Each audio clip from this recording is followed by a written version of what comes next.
Romanos, capítulo 7, verso 18. Porque eu sei que em mim, isto é, na minha carne, não habita bem algum, e com efeito, o querer está em mim, mas não consigo realizar o bem. Porque não faço o bem que quero, mas o mal que não quero, esse faço. Ora, se eu faço o que não quero, já o não faço eu, mas o pecado que habita em mim. Acho então esta lei em mim, que quando quero fazer o bem, o mal está comigo. Porque segundo o homem interior tenho prazer na lei de Deus. Mas vejo nos meus membros outra lei que batalha contra a lei do meu entendimento e me prende debaixo da lei do pecado que está nos meus membros. Miserável homem que eu sou, quem me livrará do corpo desta morte? Dou graças a Deus por Jesus Cristo, nosso Senhor.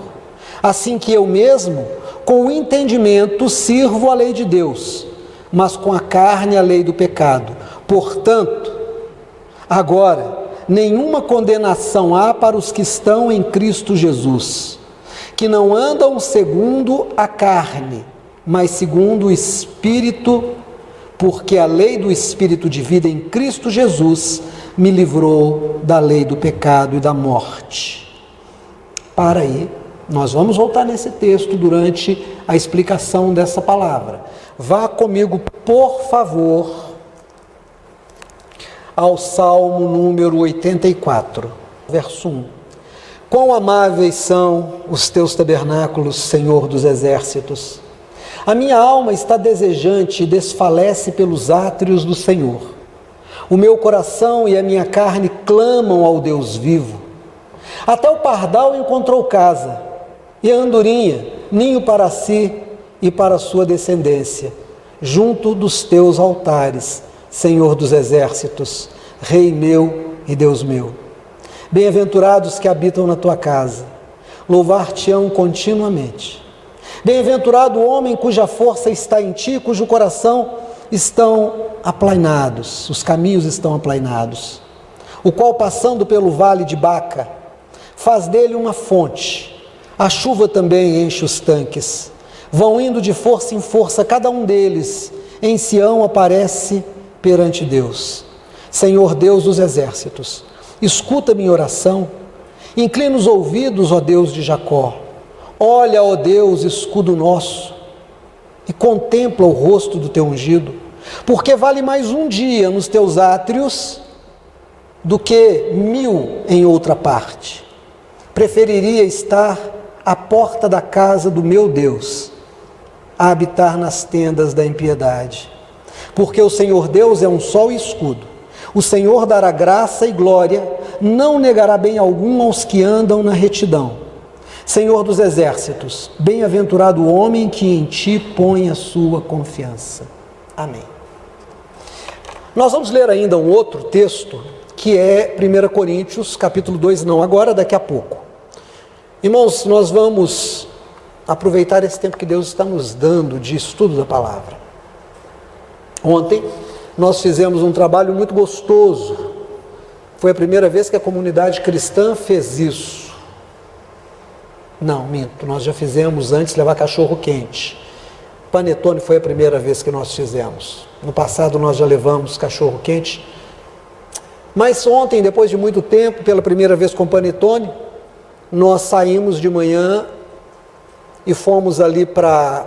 Você pega aqui a Tereza Cristina, Via Expressa, entra na Contorno com Tamoios, ali no final da Araguari, tem uma multidão de mendigos ali. Paramos ali primeiro. Saindo dali, nós fomos para a rua Timbiras. Da Timbiras nós fomos... passamos a Praça Raul Soares, depois na Timbiras, e depois fomos à Praça da Estação. E ali terminamos o trabalho que a gente se propôs a fazer. Atendemos muitas pessoas. Eu acredito que nós aprendemos muito ontem. Todo mundo trouxe algumas lições consigo e a gente vai marcar uma reunião para fazer uma avaliação de como foi o trabalho e vamos traçar estratégias para as próximas vezes que a gente vai. De início, o nosso coração, de todos nós, como um só coração, daqueles que participaram, desde quem estava cortando o panetone até quem estava lá na distribuição, ficou ardendo com o desejo da gente fazer mais e mais. Mas aprendemos muito. Uma das coisas que me chamou a atenção é que algumas pessoas chegaram para nós e disseram: eu sou crente desviado. Eu sou crente desviado. Outros disseram, aliás, outros não, todos os que disseram que eram crentes disseram: eu era do louvor da igreja. Houve um que disse: eu era ministro de louvor, eu dirigia o louvor. Desde igreja adventista, batista, Assembleia de Deus, o número de pessoas que disseram isso me deixou bastante preocupado. Bastante preocupado. Porque de repente a gente acredita que Deus é um escudo e que vai nos livrar de todo o mal. Mas quando a gente vem para a palavra de Deus, a gente encontra essa afirmação, mas a gente encontra um condicionante. Todos os que disseram que haviam sido crentes, disseram no passado mesmo, haviam sido. Disseram: nós nos desviamos. Onde é que alguém se desvia e sai de debaixo da cobertura espiritual do Deus vivo? Sabe, irmãos, às vezes nós confiamos muito em nós. Nós acreditamos na força da nossa juventude, na força do nosso condicionamento físico, na operosidade, na capacidade do nosso intelecto, da nossa formação cultural, da nossa experiência profissional. Confiamos muito no capital que nós imobilizamos em propriedades de imóveis, em móveis, em semoventes, no dinheiro que a gente aplica. E a gente fica se sentindo ainda um pouco descoberto, e a gente começa a confiar no seguro que vai nos dar um carro, caso a gente perca o nosso, que vai nos dar uma casa se a gente perder a nossa, um seguro de vida para a esposa, porque se ela morrer deixa um dinheiro para mim, para o meu marido, porque se ele morrer deixa um dinheiro para mim. A gente se preocupa em ter um seguro para deixar para os filhos. A gente começa a acreditar que estas coisas nos garantem do infortúnio. Mas o que a vida mostra para nós sempre é que estas coisas, elas são vazias. Talvez por isso, aquele texto de Jeremias que eu preguei no domingo e quarta-feira eu falei de novo, o capítulo 9, verso 23, não confie o forte na sua força, nem o sábio na sua sabedoria, nem o rico na sua riqueza, ganhe muita força. Aí a gente passa a ouvir que Deus é o nosso escudo. O Salmo 23 diz: ainda que eu ande pelo vale da sombra e da morte. Um caminho de sombra é um caminho escuro, um caminho que eu não vejo onde vou pôr o meu pé. E que abriga perigos que podem me matar, ainda que eu passe períodos da minha vida em que eu não tenha nada que me dê segurança, em que eu tenha apenas o medo, a ansiedade no meu coração. O salmista disse: o Senhor é o meu pastor e Ele me guiará. Eu vou confiar na voz dEle, eu vou confiar na palavra dEle, eu vou confiar no ensinamento dEle, ainda que eu passe por isso. E aí eu chego no Salmo 84, eu ouço a voz do salmista falando pela letra impressa, que diz para mim aqui no Salmo 84, presta atenção no verso 11, porque o Senhor Deus é um sol e escudo, o Senhor dará graça e glória, não negará bem algum aos que andam na retidão. O Senhor dos exércitos, bem-aventurado o homem que em ti põe a sua confiança. Tem aqui uma declaração incrível de uma pessoa que tinha uma experiência muito íntima com Deus. O Senhor é sol e escudo, sol que ilumina, dissipa as trevas, e é escudo contra a morte. Então seu caminho no vale da sombra, Deus é meu sol, Ele ilumina, a sombra vai embora, como aquela criança que perguntou à mãe: mãe, para onde vai o escuro quando eu acendo a luz? A luz não joga fora a escuridão, ela absorve a escuridão, ela transforma a escuridão em claridade. Então o salmista diz: o Senhor é sol que dissipa, absorve, anula as trevas que me amedrontam, e é escudo contra a morte que a escuridão abrigava. O Salmo 23 vai se ligar a esse Salmo 84. Então eu sigo o Senhor, e aí ele diz, bem nenhum faltará a essa pessoa, o Senhor cuidará dessa pessoa. E aí a gente tem uma experiência como a de ontem, que você vai à rua, e chega alguém e diz, eu era ministro de louvor, eu era do louvor da igreja. Oxe, gente, quando diz eu era do louvor, está dizendo que era alguém que estava no altar. Era alguém que era íntimo do pastor da igreja.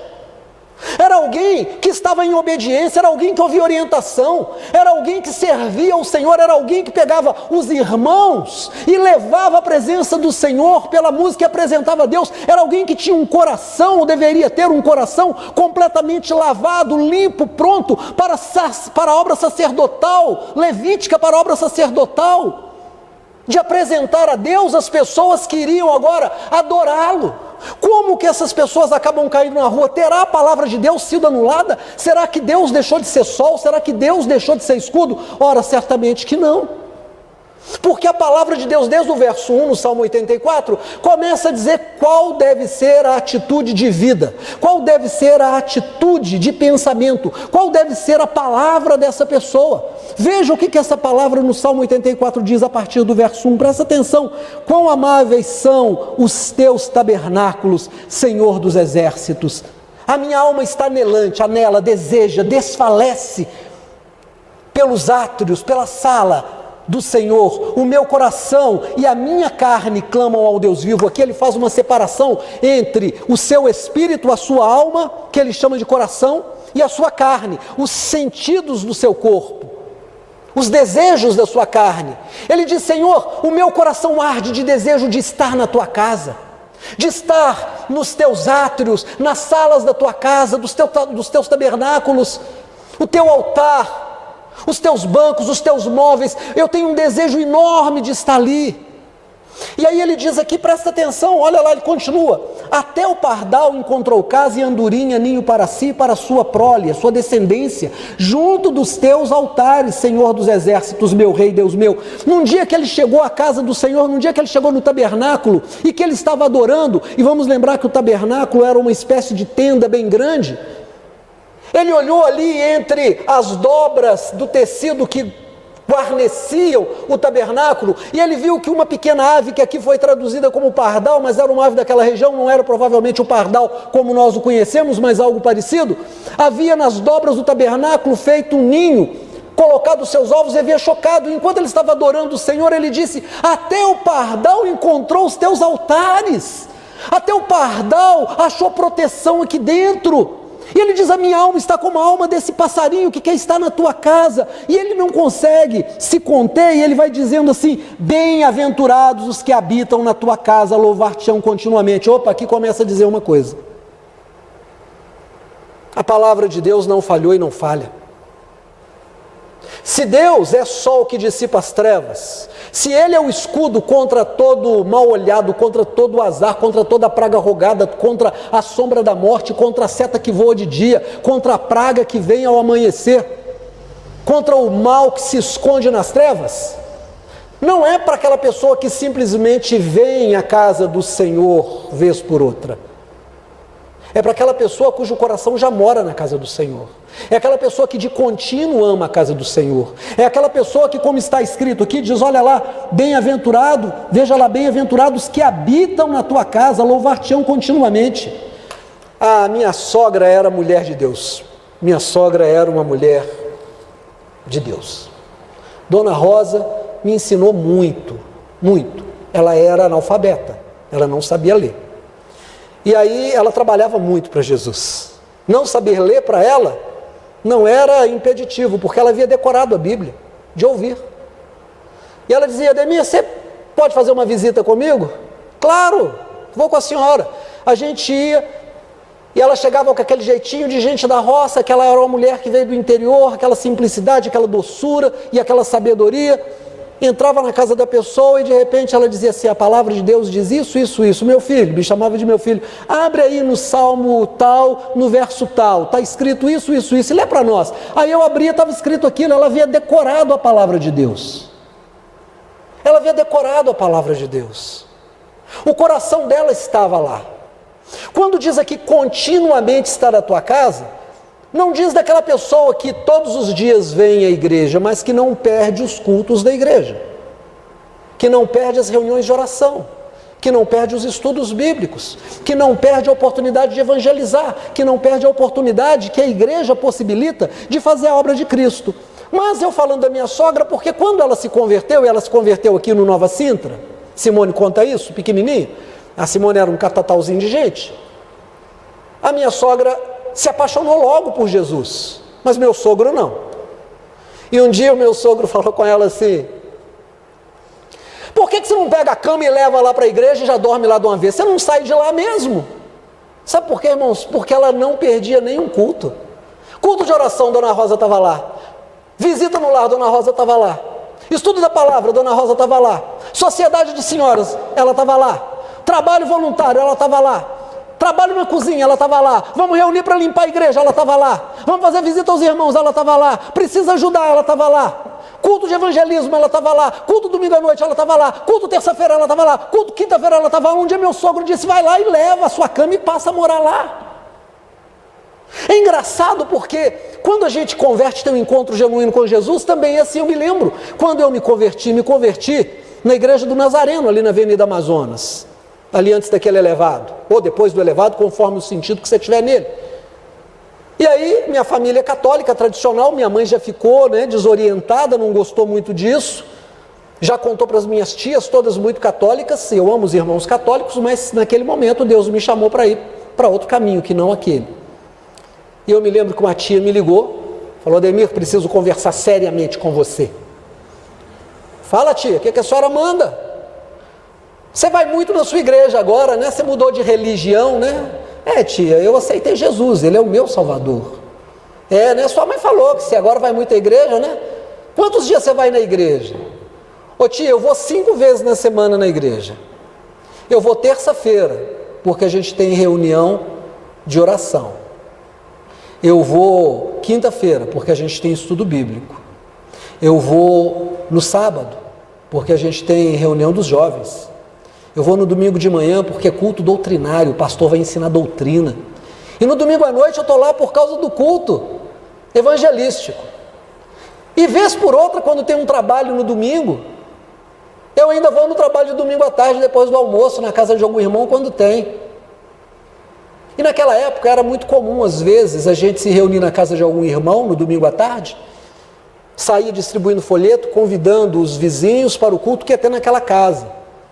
E às vezes a gente ia para bairros longes e voltava de ônibus direto para o culto, sem tomar banho, sem trocar roupa. E normalmente quem tinha um violão e cantava uma musiquinha da época: somos jovens crentes que amam ao Senhor. Era uma alegria só. E minha tia disse: você está fazendo a sua mãe ficar doente, porque você não sai mais da igreja. Irmãos, essa é a marca de quem tem um encontro com Cristo, de quem ama Deus. Ele ama a casa do Senhor, ele ama os átrios do Senhor, ele ama os altares do Senhor, ele ama o culto de oração, ele ama o culto doutrinário, ele ama o culto evangelístico, ele ama o culto na casa dos irmãos, ele ama distribuir folheto, ele ama fazer serviço, ele ama lavar o chão, ele ama ficar na porta, ele ama ficar na cozinha, ele ama o Senhor. Então o salmista diz exatamente isso. Essa pessoa, ela habita nos teus tabernáculos, nos teus átrios. E ele continua dizendo, volta aí por favor, presta atenção. Bem-aventurado, verso 5, o homem cuja força está em ti, em cujo coração estão os caminhos aplanados, o qual passando pelo vale de Baca, o vale de lágrimas, o vale da secura, o vale da dor, o vale dos problemas, faz dele uma fonte, a chuva também enche os tanques, vão indo de força em força, cada um deles em Sião aparece perante o Senhor dos exércitos, escuta minha oração, inclina os ouvidos, ó Deus de Jacó.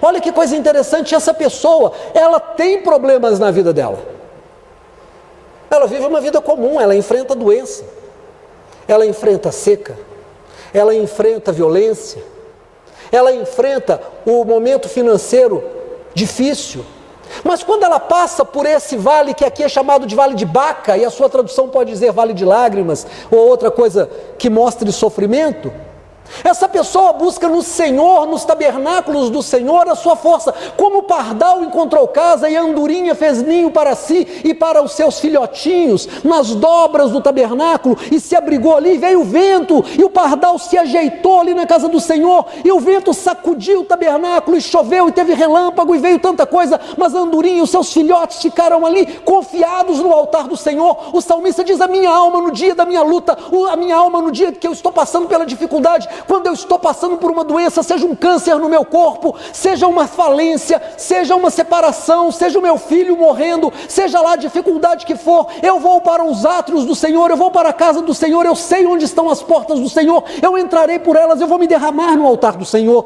eu estarei ali, é ali que eu vou buscar minha força. E ele diz algo extraordinário, veja o que ele fala.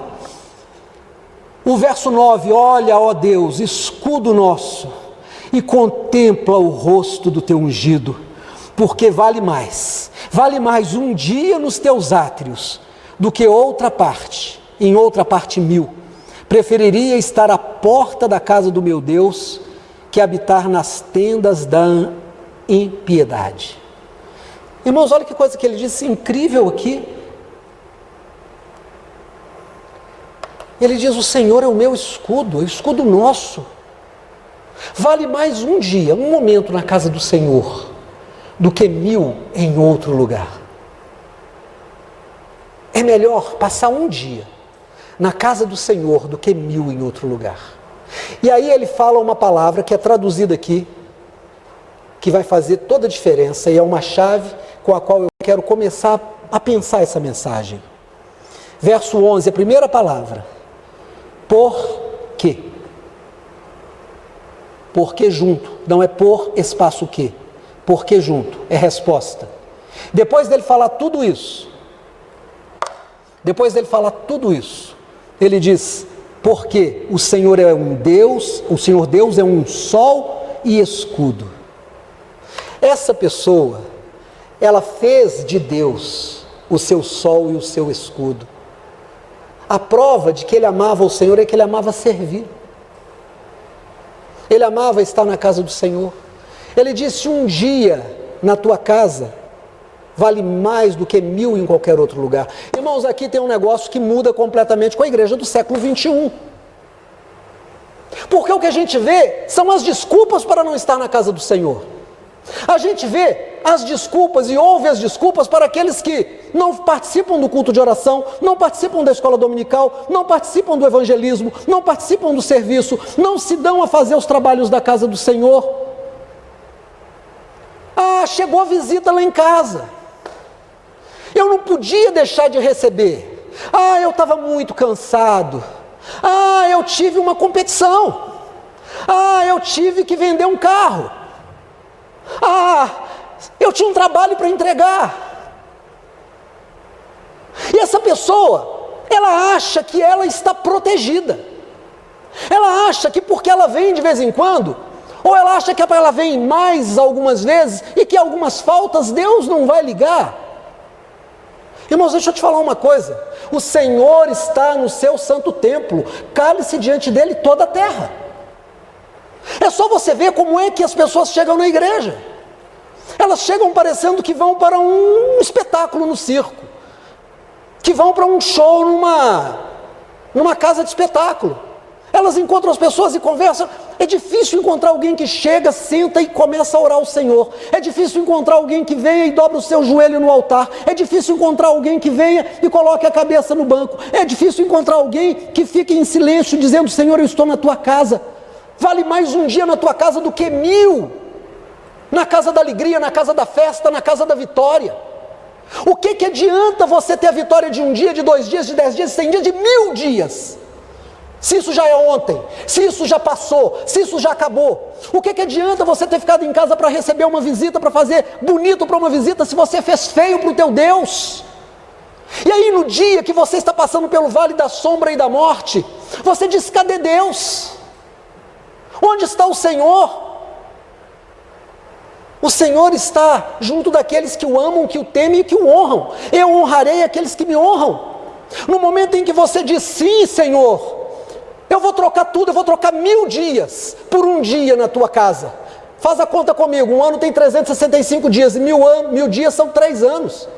Vale mais um dia na casa do Senhor do que 3 anos que você tenha de festa em qualquer outro lugar. E aí quando a gente vai para a rua, e você começa a distribuir para aqueles que estão em estado de mendigância, e a pessoa chega para você, e a pastora Beth, né, com esse carinho, esse carisma que ela tem pelas pessoas, ela chegou para as pessoas, e ela ali muito preocupada, eu posso orar por você? E a pessoa diz, pode, eu era ministro de louvor, eu era do louvor da igreja, como que você perdeu essa condição? Porque não houve zelo, você não colocou o Senhor em primeiro lugar, você colocou o seu ego em primeiro lugar. Você sabe o que é um ego? Ego é uma palavra técnica, mas para você entender, o ego é o pequeno eu, é a forma como eu me vejo. O ego é essa pessoa que eu olho e que eu coloco na frente de Deus. Essa pessoa que eu olho e eu digo, nossa, mas você é tão inteligente, pequeno Ademir. Você é tão talentoso, pequeno Ademir. Você é tão cheio de direitos, pequeno Ademir. Você é tão cheio de dignidades, pequeno Ademir. Eu preciso te colocar num lugar de honra do coração. O pequeno Ademir se assenta no coração e começa a dirigir a minha vida. Então eu não aceito nada que me deixe indignado, nada que tire a minha dignidade e invalida a dignidade. Eu não posso aceitar nada porque o meu ego, o meu pequeno eu, está sentado no trono. O salmista diz no Salmo 84, eu tirei o meu pequeno eu do trono, eu coloquei o Senhor, Deus dos exércitos. Então quando chega a visita na minha casa, eu olho para o trono. O pequeno eu não está lá dizendo assim, mas é tua prima que você não vê há 30 anos, fica com ela. O meu pequeno eu não está no meu coração no dia que eu tenho um trabalho, que eu tenho que dizer, mas eu tenho que entregar. Não, o que adianta? Eu faço o trabalho aqui, mas isso vai passar, o Senhor é eterno, eu vou estar na presença do Senhor. Deus vai abrir o meu entendimento, Deus vai abrir e vai me dar força para fazer muito mais do que eu posso imaginar. Mas eu tenho alguma coisa muito especial para fazer, eu vou conquistar, eu vou fazer. O meu pequeno eu diz, vai, faz, deixa o Senhor para depois, Deus vai entender, irmãos. Deus não vai entender. Tem coisas que Deus não mexe. O dízimo Deus não mexe, a sua glória Deus não mexe, a vingança Deus não mexe, a glória Deus não mexe, o 7º dia Deus não mexe, porque são cláusulas pétreas, para dizer, usar a linguagem do direito, são cláusulas da lei que Deus não mexe nelas. Deus tem que estar sentado no trono. Quando Deus está sentado no trono, eu vou te falar uma coisa em nome de Jesus, você não chega na miséria não, porque Ele é só o escudo na tua vida. Quando você põe Deus em primeiro lugar, quando Deus começa a domar você, a transformar você, o Senhor cuida de você. Ele não deixa o inimigo tocar em você, Ele não deixa você cair na miséria, como a gente viu, porque a Bíblia diz para nós, fui moço e sou velho e nunca vi o justo mendigar o pão e a sua descendência na mendigância. Está escrito na palavra, para quem? Para todo mundo? Não. Para todo mundo que vai à igreja? Não. Para todo mundo que trabalhou na igreja? Não. Para quem? Para quem põe o Senhor no trono do seu coração. E aí nós fomos, irmãos, a partir do nosso texto hoje, vá comigo por favor, para Romanos capítulo 7. Nós lemos um texto que diz assim a partir do verso 18, porque eu sei que em mim, isto é, na minha carne, não habita bem algum, e com efeito, o querer está em mim, mas não consigo realizar o bem, porque não faço o bem que quero, mas o mal que não quero, esse faço. Ora, se eu faço o que não quero, já o não faço eu, mas o pecado que habita em mim. Acho então esta lei em mim, que quando quero fazer o bem, o mal está comigo, porque segundo o homem interior, presta atenção nisso, porque segundo o homem interior, que no Salmo 84 está traduzido como coração, tenho prazer na lei de Deus, mas vejo nos meus membros, aí ele fala no Salmo 84 de corpo, coração e corpo, vejo nos meus membros, o corpo, outra lei que batalha contra a lei do meu entendimento, e que me prende debaixo da lei do pecado que está nos meus membros. Miserável homem que sou! Miserável é quem está na miséria. Quem me livrará do corpo que está morrendo? Está escrito na sua tradução, quem me livrará do corpo desta morte? Dou graças a Deus por Jesus Cristo nosso Senhor, assim que eu mesmo com o entendimento sirvo a lei de Deus, mas com a carne a lei do pecado. Portanto agora nenhuma condenação há para os que estão em Cristo Jesus.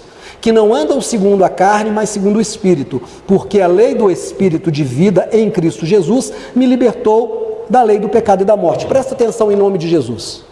Eu quero que você entenda. Salmo 84. O salmista diz assim: Senhor, o pardal e a andorinha fizeram um ninho e acharam casa para eles e seus filhotes no teu altar. Eu encontrei os teus tabernáculos, eu me alegrei. O homem que ama o Senhor põe a confiança no Senhor, ele se alegra na tua casa, nos trabalhos da tua casa. Vale mais um dia na tua casa do que 1000 em qualquer outro lugar. E aí eu disse para você, a experiência e o fato que se joga na cara da gente mostra o contrário, que as pessoas têm 1000 desculpas para não estarem na casa do Senhor, para não fazerem a obra da casa do Senhor. É interessante isso. Jesus, pegando isso, ele disse assim, numa parábola: um rei fez uma festa muito grande, muito bonita. Chamou os seus servos e disse: vão e convidem as pessoas para a minha festa. Os servos foram. Quando os servos voltaram, não trouxeram ninguém. O rei falou: cadê todo mundo? Aí o servo disse: olha, um convidado disse que tinha comprado uma junta de boi e tinha que experimentar essa junta de boi, então não podia vir para a festa. Aí o Senhor falou para o outro: e você, cadê o que eu te mandei buscar? Senhor, ele disse que casou, está em lua de mel, só sabe como é que é a lua de mel, ninguém quer sair de casa. Então ele declinou do convite, pediu para o Senhor desculpar. Aí chegou um outro, ele disse: e você?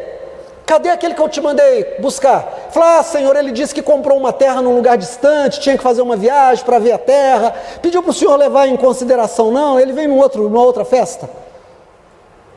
Jesus, numa parábola, para fazer a gente entender uma lição, isso não aconteceu de verdade, é apenas uma comparação, ele diz: aquele rei ficou com muita raiva, e ele disse: os convidados não eram dignos, o banquete está preparado, quem convidou, deu dignidade ao convidado, quando o convidado declinou, ele perdeu a dignidade. Então vão pelas ruas, pelos becos, e achem os miseráveis e os tragam para cá, e a minha casa não ficará vazia.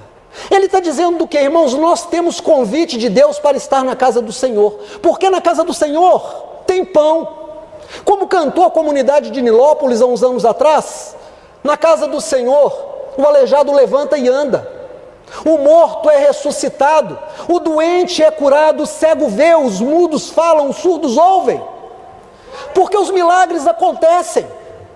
O Senhor te convida a estar na casa dele, para aprender a palavra, para orar, para servir, para ser doutrinado, para ter a sua carne chamuscada, trabalhada, para que você possa se desenvolver. E aí a gente vê que as pessoas têm outras opções.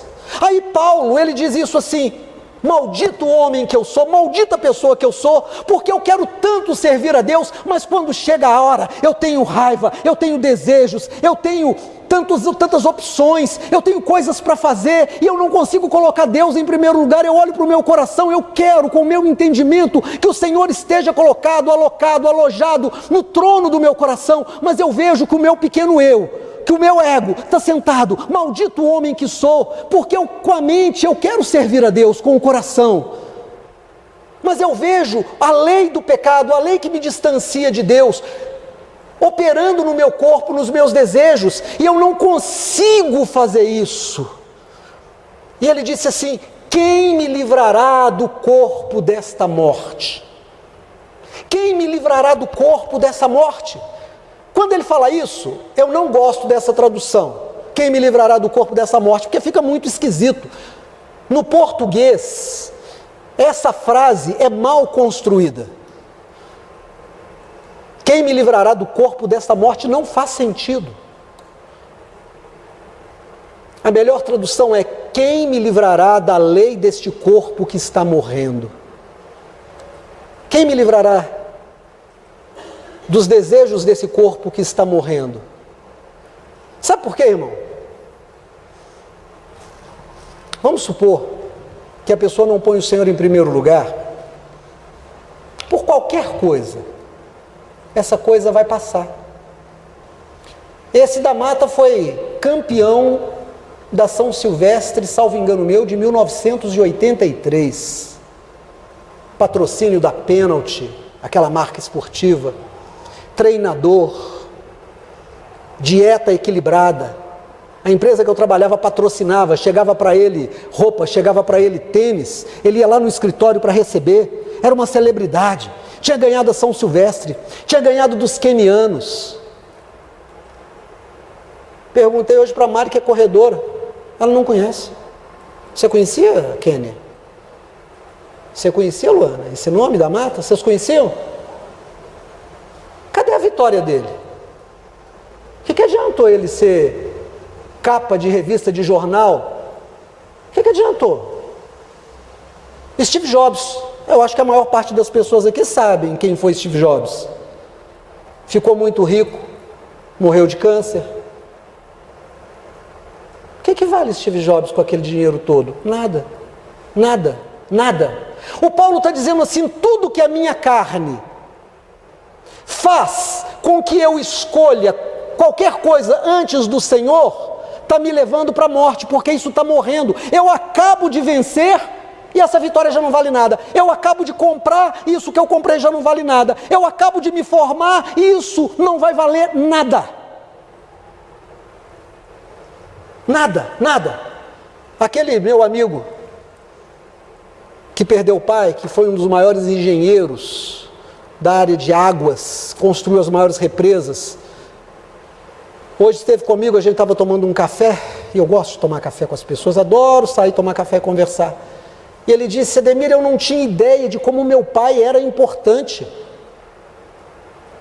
Ele com 80 e poucos anos, 85 anos, ainda escrevendo um LinkedIn, escrevendo um monte de artigos, e começou a chegar na morte dele, começou a chegar gente e dizer, seu pai é brilhante. E ele falou, tem 5 anos que o papai não fazia nada, além de produzir com a mente, de escrever. Cadê ele? Se foi. O Paulo está dizendo, maldito homem que sou, quem me livrará desse corpo que está morrendo e me engana, porque ele me faz colocar o meu pequeno eu no trono do meu coração. Ele não deixa eu colocar o Senhor, porque quando eu ponho o Senhor, irmãos, quando eu ponho o Senhor no meu coração, eu não faço nada sem perguntar para o Senhor. Eu não faço nada sem esperar em Deus. Eu amo Maria. Os irmãos católicos têm um apego tão lindo, tão especial com Maria. Eu amo os irmãos católicos porque eles amam Maria, porque eu também amo Maria, mãe de Jesus. Eu sou apaixonado por Maria. Sabe qual é a coisa que eu mais gosto em Maria? É que a Bíblia diz assim, Maria guardava no coração o que ela não entendia, o que ela não podia resolver, o que ela não entendia, o que ela não gostava, o que ela não podia naquele momento viver com alegria. Ela guardava no coração, porque ela dizia, Deus está fazendo alguma coisa, em algum momento eu vou entender o porquê de Deus. Ela se submetia a Deus. Davi se tornou rei de Israel. Davi tinha exércitos, Davi tinha riquezas, Davi tinha mulheres, Davi tinha glória, Davi tinha tudo que um homem pudesse desejar. Mas quando chegou a arca do Senhor, ele tirou a roupa de cima de si, ficou apenas com um cuecão, uma roupa assim, e ele começou a saltar junto com os servos da presença do Senhor. A mulher dele olhou e falou assim, você age como um qualquer, como um servo. Ele disse, quem sou eu diante do Senhor senão um servo? Eu não posso carregar uma roupa de rei porque eu sou apenas um servo. E aí ele escreve algo que é absolutamente fantástico. Ele disse, eu sou pobre e necessitado, mas o Senhor tem cuidado de mim. E eu olho e digo, como é que você é pobre? Você é rei, você é rico, você tem exército, tem tesouro, você tem de tudo. Necessitado, basta que você diga, quero água, e aparece um copo d'água, quero comida, e aparece comida, quero isso, e aquele isso aparece. Como é que você é necessitado? Porque Davi sabia que ele servia a Deus, que tudo pertencia a Deus, que Deus dava e Deus tirava, Deus punha e Deus tirava do lugar. É o cântico de Ana em 1 Samuel capítulo 2, o Senhor dá e o Senhor toma, o Senhor faz descer a sepultura, faz subir dela, o Senhor engrandece, o Senhor faz tudo. Davi sabia que ele estava na mão de Deus, ele colocou o Senhor em primeiro lugar. No dia que ele estava angustiado, ele foi para o altar do Senhor. Quando não tinha um altar, ele levantou de pedra, ele pegou o que ele tinha de mais especial, aquela água que eu já contei para os irmãos, e jogou ali sobre o altar, porque ele vivia para Deus. Ele pôs Deus em primeiro lugar, Deus colocou Davi em primeiro lugar. Sabe por que às vezes o crente está com uma vida derrotada? Sabe por que o crente não consegue pagar suas contas? Sabe por que o crente não compra a sua casa? Sabe por que o crente não consegue vencer, está sempre devendo, está sempre sendo humilhado? Vive de raiva em raiva, vive sendo humilhado, vive angustiado, vive agoniado, porque ele não põe o Senhor em primeiro lugar. Sabe por que o crente vai parar na rua como um miserável? Porque ele não põe o Senhor em primeiro lugar. Porque quando você põe o Senhor em primeiro lugar, irmão, o Senhor te põe no primeiro lugar da vida dele. Ele não te esquece. Ele cumpre na sua vida e na minha vida o que ele disse para Abraão: abençoarei os que te abençoarem e amaldiçoarei os que te amaldiçoarem. Vai se cumprir na sua vida o que diz a palavra de Deus: tu serás a menina dos meus olhos. Você já reparou como é que a gente protege os olhos? De tudo que a gente tem que proteger, como é que primeiro a gente protege os olhos? Quando Deus diz, você será a menina dos meus olhos, Ele está dizendo isso: no dia que você me colocar absolutamente em primeiro lugar, não me trocar por nada, não me trocar por ninguém, no dia que a tua glória for me servir. Por isso, Jeremias 9, 24, quando ele disse: aquele que se gloriar, se glorie nisso, em me conhecer. Em me conhecer. Quando você se gloria, gente, eu quero conhecer a Deus, vou pôr Deus em primeiro lugar, eu sou apaixonado pelo Senhor. E aí alguém chega e diz: olha, o serviço que a gente tem para você é tirar o lixo da igreja e pôr lá fora. Você diz: aleluia, eu vou tirar porque é para o Senhor. Alguém chega e diz: sabe o que você vai fazer? Descascar a parede da igreja. Você fala: aleluia, porque eu vou servir ao Senhor. Olha, não tem mais nada para você fazer, o que você vai fazer é visitar os doentes. Você diz: aleluia, eu vou ver Deus fazer milagre. Não importa qual é a função, você está fazendo para o Senhor, não é para o homem, é para o Senhor. Deus te coloca em primeiro lugar. Então, quando eu cheguei ontem, e tantas pessoas vieram e disseram: eu era do louvor, eu era ministro. Eu fiquei, ainda conversamos sobre isso, não foi, pastora Beth? Um número de pessoas. Fiquei apavorado. E eu disse que eu ia deixar um texto para o final. Abra sua Bíblia comigo, por favor, em 1 Coríntios, capítulo 2. Então veja, eu te falei que há um ideal, um dever ser, e há um ser. O dever ser é colocar Deus em primeiro lugar, é colocar Deus no trono do seu coração. O ser tem sido colocar o pequeno eu no altar, no trono do nosso coração. De tal maneira que em alguns momentos o desejo da nossa carne é maior do que o servir a Deus. Por isso a gente troca Deus. E quando a gente troca Deus, Deus não tem mais compromisso conosco, porque nós quebramos a aliança com Ele. Quando eu quebro a aliança com Ele, eu invalido o que Deus vai fazer por mim. Por isso é que a gente vê crente derrotado, derrotado e derrotado. Dia desse, irmãos, uma pessoa que eu atendo foi viajar. E eu disse para ela: olha, coloca lá, né, para a gente ver o seu passeio. Você vai para a praia é tão bonita, né? Coloca lá as coisas bonitas que você for colocar, que você for comer, que você for passear, tudo que você for fazer lá, deixa a gente conhecer, né? Quem sabe um dia eu vou lá também. Aí ela falou: mas que tipo de coisa? Eu falei: paisagem, comida, os drinks, tudo. Ela falou: drink não. Meu pastor acha ruim. Falei: gente, olha o temor dela com o pastor dela.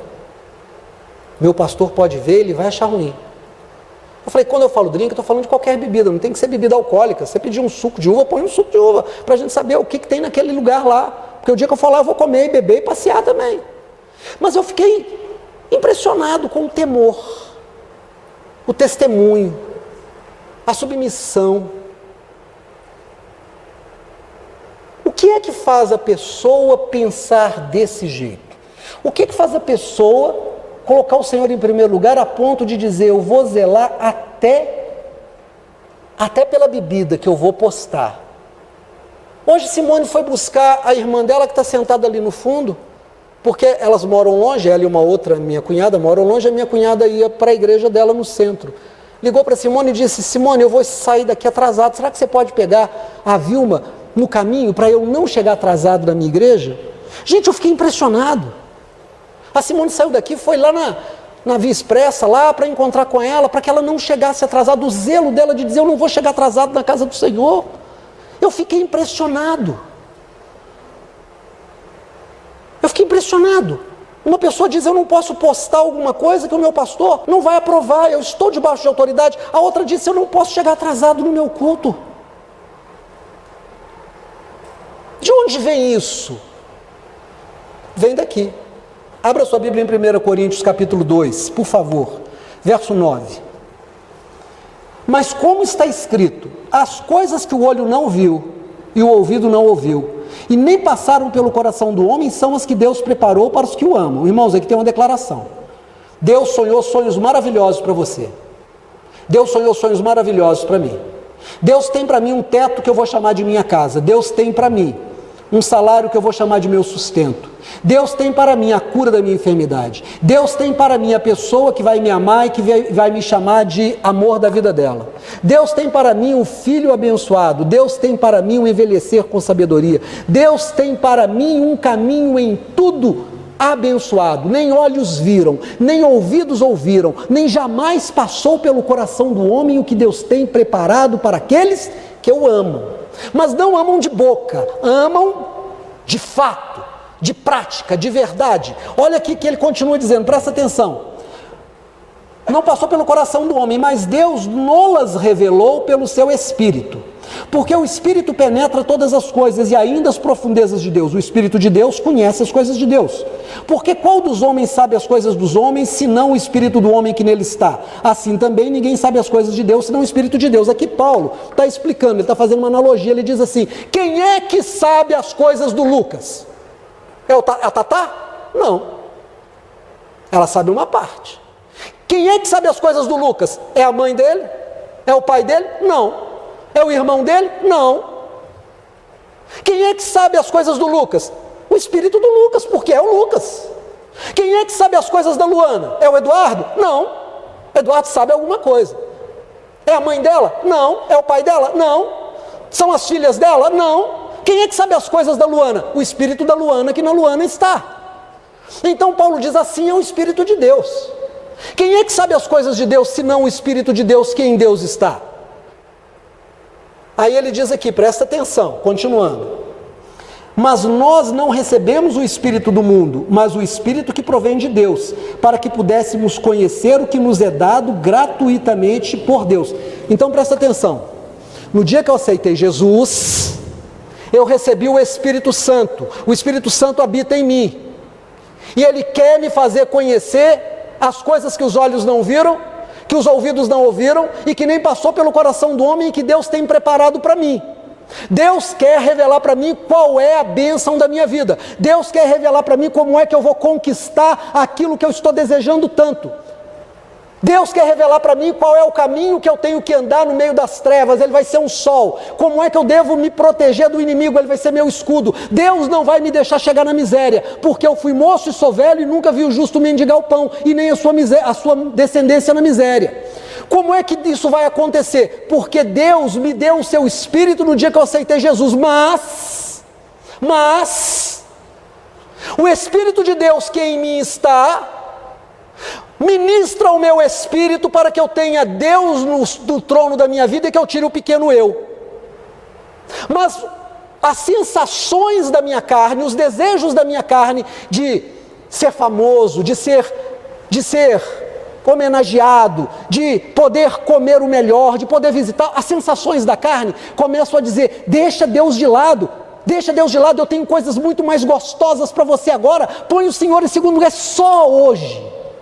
É só hoje, irmãos, não existe só hoje para Deus. Deus não é homem, Deus não aceita, eu vou colocar Deus de lado só hoje, isso não existe, não se deixe enganar, isso é conversa do diabo. Deus não aceita essa coisa de ser colocado de lado só uma vez e depois vai estar tudo bem, é mentira. Quem põe Deus para fora da sua vida uma vez, põe outra. Você quer evitar beber 1 litro de cachaça? É fácil e não dá nem trabalho. Você quer evitar beber 10 cervejas? Eu te ensino, é fácil. Não beba o primeiro copo. Não tem como você começar do segundo. Ah, eu vou começar a beber do segundo copo. Isso não existe. Eu tenho que começar do primeiro. Se eu não beber o primeiro, eu não bebo o segundo. Mas quando eu faço uma concessão ao pecado, a minha carne gosta e ela diz: eu quero de novo. Você já viu o menino birrento? Ah, mas eu quero. Ô tia, deixa fulano dormir lá em casa? Você fala: não pode, ele tem que voltar para casa. Ah, tia, deixa. Ô tia, deixa. A carne começa com você: ah, não, é só hoje. Não, mas já foi o mês passado, foi uma vez. Eu fiz aquilo, agora a minha carne quer de novo, eu vou fazer de novo. Aí Paulo diz: maldito homem que sou, quem me livrará desse corpo que está morrendo? Porque a pessoa para de ouvir o Espírito de Cristo que ele recebeu o dia que ele aceitou Jesus. Ele tirou Deus do trono da vida dele e ele colocou o pequeno eu. Meu sogro, depois que mandou minha sogra levar a cama dela para a igreja, depois de um tempo ele aceitou Jesus. E aí foi parceiro dela a vida toda servindo ao Senhor. E quando ela faleceu, eu lembro que nós chegamos em casa depois do sepultamento, ele sentou no sofá, olhou para mim e disse: meu filho, perdi a minha velha, mas eu vou encontrar com ela na glória em nome de Jesus. Irmão, que coisa maravilhosa, porque ele também aceitou Jesus, a mente de Cristo agora estava nele. Aí continuando o texto, porque eu não cheguei no verso que eu quero para a gente terminar a mensagem e ir para a ceia. Presta atenção, olha aqui. Paulo diz no verso 12, que eu vou repetir: mas nós não recebemos o Espírito do mundo, nós recebemos o Espírito que provém de Deus, para que pudéssemos conhecer o que nos é dado, gratuitamente por Deus. Presta atenção, a sua casa, o seu salário, o seu emprego, a sua saúde, a sua vitória já te foi dada, já está na sua mente impresso como é que você vai conseguir. Deus já colocou a receita, Deus já colocou o mapa, você já está conectado, você já está na rede de internet celestial, as quais também falamos, não com palavras de sabedoria humana, mas com as que o Espírito Santo ensina, comparando coisas espirituais com as espirituais. Ora, o homem natural é aquele que colocou o pequeno eu no trono. O homem natural não compreende as coisas do Espírito porque lhe parecem loucura. Não pode entendê-las porque elas se discernem espiritualmente. Irmão, está aqui, por que a pessoa não consegue colocar Deus em primeiro lugar? Não tem jeito, pastor Zé. Você diz para a pessoa assim: mas você não pode colocar Deus em segundo lugar, mas ela fala para você: só hoje. Ela não entende, ela está cega, ela recebeu a mente de Cristo, mas ela anulou a mente de Cristo, ela não entende os planos do Senhor, ela não entende porque ela não quer obedecer, ela não deixa Deus dirigir a vida dela. E aí você conversa com essa pessoa, ela tem amargura, ela tem derrota. A vida dela vai de mal em mal, é um abismo puxando outro abismo. Ela nunca experimenta vitória, porque ela nunca coloca o Senhor em primeiro lugar. E aí Paulo continua escrevendo e ele diz assim, presta atenção, final do verso 14: porque ela se discerne espiritualmente, mas o homem espiritual, aquela pessoa que é espiritual, discerne bem tudo, e ele de ninguém é discernido, porque quem conheceu a mente do Senhor, lembra que só o Espírito de Deus conhece a mente do Senhor, para que possa ser instruído, aqui diz para que possa instruí-lo, para que possa ser instruído, mas nós temos a mente de Cristo. Ou seja, eu vou encerrar a mensagem agora. Quando você aceitou Jesus, você recebeu a mente de Cristo. Quando você recebeu a mente de Cristo, foi impresso no seu espírito tudo que Deus tem para você. As coisas que os olhos não viram, que o ouvido não ouviu e que nem passou pelo coração do homem. Todas as bênçãos espirituais nas regiões celestes. Deus colocou tudo como um mapa que está no seu coração e na sua mente, mas não no coração e na mente de carne. No coração renovado e na mente nascida de novo. Quando você aceita Jesus e você começa a andar no caminho do Senhor e você quer agradar o Senhor, esse mapa começa a ser manifesto. Ele começa a ser mostrado a você. Hoje eu ouvia uma entrevista do Mateus Aleluia para o Pedro Bial, agora no final de 2021. E ele é da religião, né, africana, de matriz africana. Em algum momento ele disse: olha, quando eu estou manifesto, quando eu estou manifestado, eu saio pelo campo, eu entro para o mato, eu vou para qualquer lugar. E o Bial olhou para ele e falou assim: o que é estar manifestado? E ele disse: é quando uma energia assume o controle do meu corpo. Eu não faço mais as coisas, é aquela energia que dirige a minha vida. Irmãos, Deus também tem os seus manifestos. Quem está cheio do Espírito Santo manifesta a mente de Cristo. Todas as vezes que eu e você escolhemos alguma coisa que não agrada a Deus, nós estamos na carne. Se nós deixarmos Deus se manifestar com o que Ele já colocou em nós o dia que nós aceitamos Jesus, nós vamos escolher as coisas de Deus, nós vamos ter prazer nas coisas de Deus. O pardal encontrou casa, e a andorinha ninho para si e para os seus descendentes. Eu encontrei os teus altares, Senhor Deus e meu Rei. Vale mais um dia na tua casa do que 1000 em qualquer outro lugar. Ele estava manifesto de Deus, ele estava cheio do Espírito de Deus. Ele era Deus, Deus e Deus naquele momento. A vontade dele era toda para o Senhor.